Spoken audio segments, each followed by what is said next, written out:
maintenant, je propose d'aborder ce sujet de la formation et de l'adaptation des compétences aux enjeux, aux métiers, aux nouveaux métiers renaissants de la filière, face aux révolutions technologiques dans le cycle, face au boom de la filière en termes d'usage, de clients, d'emploi, d'attractivité. Quels sont les enjeux auxquels les employeurs sont confrontés aujourd'hui en termes de compétences? La formation, c'est un sujet central dans le développement de notre filière. La filière du vélo et de la mobilité en région Auvergne-Rhône-Alpes, c'est 220 millions d'euros de chiffre d'affaires. C'est plusieurs centaines d'emplois et bientôt beaucoup plus. Et c'est aussi beaucoup de nouveaux métiers. Des métiers de réparateurs, de mainteneurs, de batteries, de moteurs, de systèmes électriques. Ce sont des métiers qui aujourd'hui existent peu et sur lesquels on a besoin de former. Donc je suis très contente aujourd'hui qu'on ait cette table ronde qui va nous permettre vraiment de rentrer dans le détail de qu'est-ce qu'on peut faire pour former les gens à nos métiers du vélo. D'un côté, on a des personnes qui sont éloignées de l'emploi ou en demande d'emploi, et de l'autre, des entreprises, des startups qui se développent sur des métiers très précis et qui sont aussi très intéressants et qui sont des métiers passion. Vous parliez de métiers de cœur tout à l'heure. Le vélo, c'est un métier de passionné et on se rend compte quand on réinsère et quand on embauche des personnes qui sont éloignées de l'emploi sur le secteur du vélo. C'est mon cas chez Doctibike. On a pris une opératrice qui était éloignée de ce secteur-là, qui était avant dans une EHPAD, qui s'est formée chez nous et qui est devenue opératrice batterie et qui aujourd'hui assemble des batteries de vélo électriques. Et elle en est très fière et nous on est très contents d'avoir ce type de profil dans l'équipe. Voilà. Donc ça c'est un enjeu à la fois de transformation de notre secteur, d'attractivité de nos métiers et de visibilité de nos entreprises auprès de la région et des différents pouvoirs publics qui peuvent nous aider dans la formation de nos métiers. Nous, nos enjeux, c'est d'être sur un bassin qui a été sinistré industriellement, où il y a encore peu, les gens avaient un gros traumatisme par rapport à l'industrie, et principalement à l'industrie du cycle. Et donc, recruter sur ce bassin est relativement compliqué. Alors nous, c'est pas franchement des métiers nouveaux. C'est des métiers de la mécanique, donc savoir lire un plan, savoir ce que c'est qu'une tolérance, savoir ce que c'est qu'une qualité produit pour un client. Donc c'est pas forcément des métiers nouveaux, mais au vu du bassin industriel, il était difficile d'embaucher, et on a en plus de ça, nous, une difficulté encore plus importante, c'est que comme on est fabricant de composants en OEM, on n'est pas connu, on n'a pas le sang jaune comme nos confrères de Mavic par exemple, et donc on souffre de ça parce que pas assez connu dans le monde du vélo. Donc on a dû adapter un petit peu nos stratégies. On vient de faire un premier groupe de formation de 12 personnes avec la Fondation Agissant pour l'Emploi, donc retour à l'emploi après souvent du chômage longue durée ou des choses comme ça.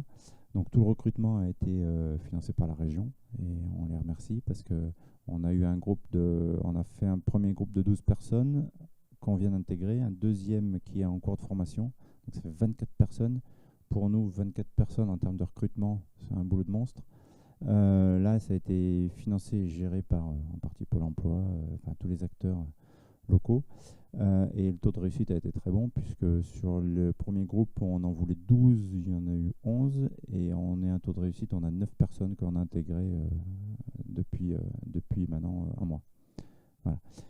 Donc encore une fois, nous, ce n'est pas des nouveaux métiers. Par contre, ce qu'on pousse énormément, c'est des gens qui sont passionnés par le vélo. Certes, les prix des vélos montent, mais l'industrie du vélo reste une industrie à marge faible et principalement sur la partie composants.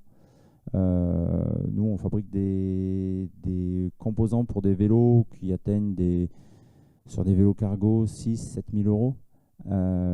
Le prix de vente d'une jante sur ce type de vélo est inférieur, ou on va dire dans une fourchette, pour vous prendre une fourchette large, entre 4 et 15 euros. Je vous laisserai soupçonner une jante et vous regarderez la quantité d'aluminium que ça représente. Autant vous dire que les marges sont très faibles. Mais c'est normal parce qu'il y a un cycle qui est long dans le cycle. Mais voilà, donc nous, notre enjeu aujourd'hui, c'est d'attirer ces jeunes autour de la société et on le fera peu par le salaire. Donc on le fait vraiment par la passion et par le fait qu'on va créer une activité autour de la société.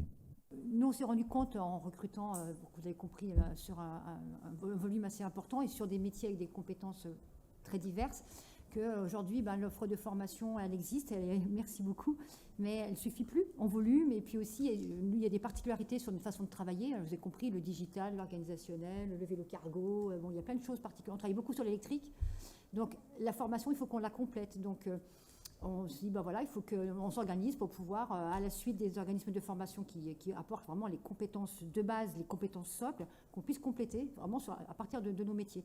Et puis aussi parce que on s'est intéressé très rapidement, tout de suite, au public qui ne sont pas encore mécaniciens, mécaniciennes cycle, mais dont c'est le projet, qui ont les bonnes habiletés. Monsieur, vous êtes en reconversion, je crois. Voilà, ces métiers vous intéressent. Donc voilà, des profils comme ceux de monsieur, ça nous intéresse. Donc on va chercher, on pose la question à nos partenaires de l'insertion, et vous ne connaîtriez pas des personnes qui voudraient travailler chez nous comme mécaniciens, mécaniciennes cycle. Voilà, donc on regarde autour de nous et on est vraiment dans ce qu'on appelle alors pompeusement la détection de talent. Donc on a identifié les prérequis qu'il faut pour travailler chez nous. Il faut aimer la mécanique, il faut aimer le vélo, voilà. On pourrait dire un tiers de gens en situation de demandeurs d'emploi, un tiers de personnes qui sont sur leur formation initiale, sortie d'études, et puis un tiers de personnes qui sont en reconversion professionnelle à part entière. Donc nous, on a une offre de formation, on s'adresse à des gens qui sont passionnés par le vélo, leur point commun à tous, c'est la passion. On développe une offre de formation pour eux, mais on est confronté, j'entends plein de choses qui m'interpellent, à avoir un besoin de coller au mieux au marché de l'emploi. Pour moi, c'est tout l'intérêt de ce qui se passe ici, du cluster MAT, c'est pouvoir essayer de créer des liens entre les besoins de recrutement et nos offres de formation. Faut s'imaginer qu'un centre de formation comme le nôtre, quand on crée une formation, soit on prend un socle de compétences, un programme de formation qui existe déjà, on le propose, soit on en crée un, et pour ça, on s'appuie sur nos formateurs. Mais nos formateurs, par définition, ils sont formateurs, ils ne sont pas dans les entreprises. Donc on en a un certain nombre toujours, et ces volontaires qui sont occasionnels, qui vivent en entreprise et qui viennent chez nous ponctuellement sur les formations, qui nous aident à garder un pied dans le monde opérationnel, soit des ateliers de réparation, soit dans l'industrie. C'est moins notre secteur. Mais vraiment, on a un besoin très important de créer des liens entre nous, de manière à ce qu'on propose des offres de formation qui soient adaptées, qui répondent au mieux aux besoins de vous tous. Ce qui nous amène maintenant à développer plus que des formations toutes complètes, on développe un listing de compétences qu'on est en mesure de proposer. Et puis, on va vers les employeurs et on leur dit, parmi ces compétences-là, lesquelles font partie de celles dont vous avez besoin. Et éventuellement, la formation peut être à la carte. Voilà, ce qui fait qu'on peut être amené à créer des programmes de formation mécanique qui sont complètement sur mesure et qui répondent aux besoins. Là, on a besoin de travailler ensemble, les financeurs publics, les OPCO, en tout cas essayer de reconnaître ces cursus de formation-là qui sont réellement, finalement, encore plus opérationnels que c'est pas réducteur ce que je dis, mais des vieux cursus reconnus depuis longtemps, etc. On a la possibilité de les faire évoluer très très vite. On a eu l'opérateur cycle qui a été lancé par l'Académie des métiers du vélo en 2020. 2021, pardon, pour nous. On est déjà en train de modifier le programme de formation de cette formation-là. Elle n'est même pas encore inscrite au RNCP. Donc on va vraiment plus vite pour répondre aux besoins que l'institution, on va dire, et que les habitudes de formation. Alors effectivement, dans notre cas, nous, l'enjeu, c'est pas de remplir nos formations. L'enjeu, c'est nos formations sont complètes, mais c'est plutôt de répondre à la demande du milieu professionnel qui nous dit, mais moi, j'ai besoin de tant de mécaniciens pour dans 2 mois.